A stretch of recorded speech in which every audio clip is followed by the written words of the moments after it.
రాష్ట్రంలో ఏమైపోయిందంటే సిట్ అంటే స్పెషల్ ఇన్వెస్టిగేషన్ టీం కాదు, స్క్రిప్టెడ్ ఇన్వెస్టిగేషన్ టీమ్గా మారింది. స్క్రిప్టెడ్ ఇన్వెస్టిగేషన్ టీమ్గా మారింది. ఎందుకంటున్న మాట అంటే పొద్దున్నుంచి నేను కూర్చొని ఇక్కడనే పార్టీ కార్యాలయంలో కూర్చొని చూస్తూ ఉన్నా. మీడియాకు కొన్ని లీకులు వరుసగా మీకు కొన్ని లీకులు ఇస్తూ ఉన్నారు. ఎవరు ఇస్తున్నారు? What is the authenticity of the leak? దురదృష్టం ఏంటంటే మీడియాలో కూడా ఆ లీక్లను బ్రేకింగులు పెట్టి, ప్లేట్ బ్రేకింగ్ పెట్టి నిజంగానే జరుగుతున్నట్టుగా మీడియాలో ప్రసారం జరుగుతూ ఉంది. అక్కడ వాస్తవ పరిస్థితులు వేరు, ఇస్తున్న లీకులు వేరు. మొన్న నా విషయంలో కూడా అదే జరిగింది. సరే, నేను లోపల ఉన్న కనుక నాకు తెలియదు. రాత్రి ఇంటికి వెళ్ళిన తర్వాత టీవీ చూస్తూ ఉంటే ఉదయం నుంచి నడిచినటువంటి లీకులు, అక్కడ లోపల జరిగింది వేరు, మొత్తం లీకులన్నీ కూడా వేరు.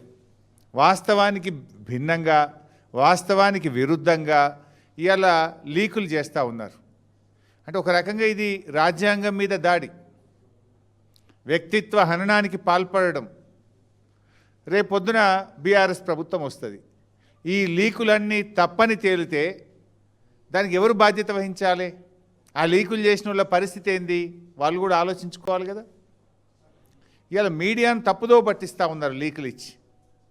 నేను మీడియాను కూడా దయచేసి నేను ప్రార్థిస్తూ ఉన్నా, ఈ లీకులకు అథెంటిసిటీ ఏంటి?